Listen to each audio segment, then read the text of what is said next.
সম্মানিত প্রিয় দর্শক, আসসালামু আলাইকুম রহমতুল্লাহ। সবাই কেমন আছেন? আশা করি সবাই ভালো আছেন। আলহামদুলিল্লাহ, আল্লাহ শুকরিয়া, আল্লাহ পাক রব্বুল আলামিন আমাকেও ভালো রেখেছেন। আপনারা এই যে বাক্যগুলো দেখতে পাচ্ছেন, এই বাক্যগুলো আজকে আমি ইনশাল্লাহ খুব সহজে শিখাবো। তো ভিডিওটি খুবই গুরুত্বপূর্ণ, এজন্য ধৈর্য সহকারে দেখবেন। কারণ এই বাক্যগুলোর মধ্যে রয়েছে আজকে ইজাহার। ঠিক আছে? তো ইজাহার অর্থ কী এবং ইজাহারের হরফ কয়টি, ইজাহার কিভাবে পড়তে হয়, এই বিষয়গুলোই কিন্তু আজকের ভিডিওতে আলোচনা করব। তো যারা ভিডিওটি অবশ্যই কন্টিনিউ করেন, তাদেরকে আমার অন্তরের গভীর স্থল থেকে ধন্যবাদ জানাই।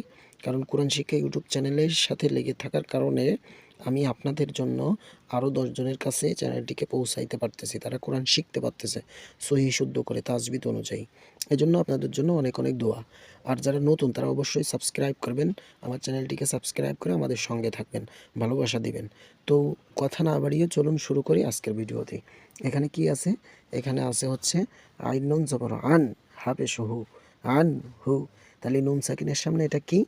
ইজাহারের হরফ হা আসছে। তো এই ইজাহারের হরফ নুন সাকিনের সামনে আসলে ইজাহার কি করে পড়তে হয়, ইজাহার কীরকম করতে হয়, সেটাই আমি এখন আপনাদেরকে দেখাচ্ছি। ইজাহার অর্থ হচ্ছে স্পষ্ট করিয়া পড়া। ইজাহার অর্থ কি? মনে রাখবেন, স্পষ্ট করিয়া পড়া। এখানে আমি লিখে দিচ্ছি। ইজাহারের হরফ হচ্ছে 6টি। দেখেন কি কি, এটা কিন্তু মুখস্থ করবেন, আমি এখানে লিখে দিচ্ছি। ইজাহার অর্থ স্পষ্ট করিয়া পড়া। ইজাহারের হরফ 6টি। নুন সাকিন বা তানবিনের বামে। ঠিক আছে? এই দেখেন, এটা নুন সাকিন আর এটা হচ্ছে তানবিন। ঠিক আছে? দুই জবর দুই যে দুই পেশকে তানবিন বলে। ঠিক আছে? তানবিন কাকে বলে এটা যদি জানতে চান তাহলে অবশ্যই আমার ভিডিওটি দেখে আসবেন, চ্যানেলে আছে। আর এটা হচ্ছে নুন সাকিন। ঠিক আছে? এই তানবিনের উচ্চারণ যেভাবে হয়, নুন সাকিন কিন্তু সেম। যেমন বা দুই জবর বান, বানুন জবর বান। ঠিক আছে? একই উচ্চারণ। তো এটা ভালো করে বুঝতে হলে অবশ্যই ভিডিওটি দেখে আসবেন, আমার চ্যানেলে আছে। ঠিক আছে? তো নুন সাকিন এবং তানবিনের বামে যদি ইজাহারের 6 হরফের যে কোনো একটি আসে, উক্ত নুন সাকিন বা তানবিনকে ইজাহার করিয়া পড়িতে হয়। তাহলে ইজাহার কিভাবে পড়তে হয়? ইজাহার হচ্ছে স্পষ্ট করে পড়তে হয়। তাহলে কিভাবে স্পষ্ট করলাম? আন হু, আন হু। আং গণ্যা করতেছি না বা আউং করছি না। ঠিক আছে? আমরা স্পষ্ট করে পড়তেছি। আন হু, আন হু।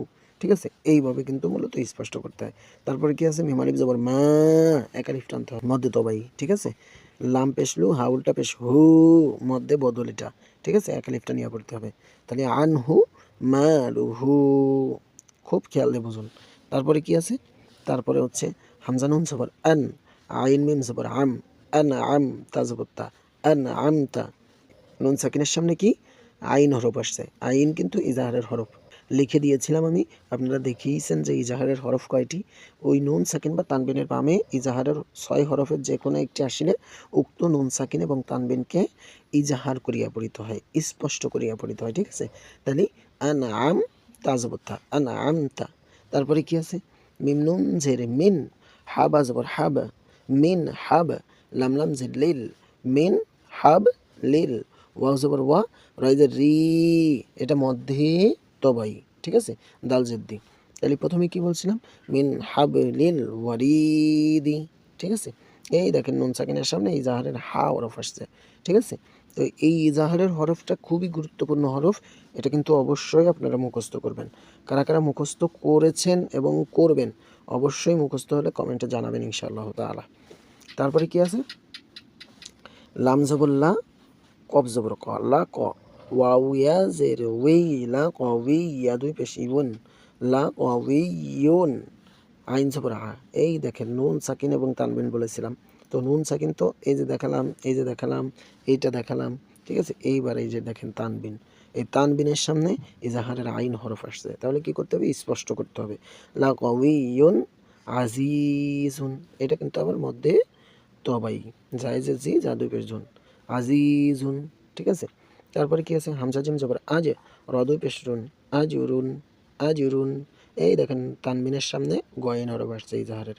আজুরুন গয়, গয় নিয়ে জবর গয়, র পেশ রু, আজুরুন গয়রু। মিম মিম জবর মাম, নুন পেশ নু, এটা কিন্তু মধ্যে তবাই। মাম নু, নুন দুই জের নিন, মাম নুনিন। তারপরে কি আছে? তারপরে হচ্ছে মিম নুন জবর মান। এই দেখেন আবার নুন সাকিনের সামনে ইজাহারের হা হরফ আসছে। এটা বড় হা, এভাবে উচ্চারণ করতে হবে। ঠিক আছে?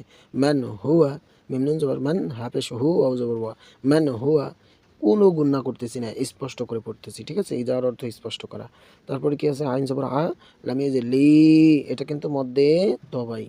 আলিম, দুই পেশ মুন। এই যে তানবিনের সামনে ইজারের হা হরফ আসছে, তাহলে আলিমুন হা, হা জবর হা, কাফ ইয়া জের কি, মধ্যে দবাই, এক আলিফ টান হবে, মিম দুই পেশ মুন। হাকিমুন, প্রথমে কি বলছিলাম? আলিমুন, তারপরে হাকিমুন, ঠিক আছে? তারপরে কি আছে? লাম জবর লা, তো এই যে তি, লাতিফ, দুই পেশ মুন। লতিফুন, খ জবর খ, বাইজের বি, এটা কিন্তু মধ্যে তবাই। খবির, দুই পেশ শুন, খবিরুন। তাহলে প্রথমে কি বলছিলাম? লতিফুন, খবিরুন। তো সম্মানিত প্রিয় বন্ধু, প্লিজ আপনাদেরকে অনুরোধ করে বলি, যদি কোরআন শিক্ষা ইউটিউব চ্যানেলটির ভিডিওটি আপনার কাছে ভালো লেগে থাকে, যদি মনে হয় যে আজকে বাংলাদেশে অনেক অনেক লোকের কোরআন শিক্ষা করা একান্তই প্রয়োজন, দরকার, তাহলে অবশ্যই ভিডিওগুলি শেয়ার দিয়ে রাখবেন। যদি আপনার কাছে দিনী ভাই হিসেবে আমি দাবি করতাম যে ভাই আমি অসহায় অবস্থায় আছি, আমাকে একটু সাহায্য করেন, আপনি 10 টাকা, 5 টাকা, 20 টাকা, 30 টাকা যা পারতেন সাহায্য করতেন। কিন্তু আমি সেই সাহায্য চাচ্ছি না, আমি চাচ্ছি যে এই কোরআন শিক্ষা ইউটিউব চ্যানেলটি শেয়ার করে সবার কাছে ছড়িয়ে দিন, যাতে সবাই কোরআন শিখতে চায়। তো সবাই ভালো থাকবেন, সুস্থ থাকবেন। আখিরুহুম দাওয়া আনিল হামদুলিল্লাহি রাব্বিল আলামিন। আসসালামু আলাইকুম ওয়া রাহমাতুল্লাহ।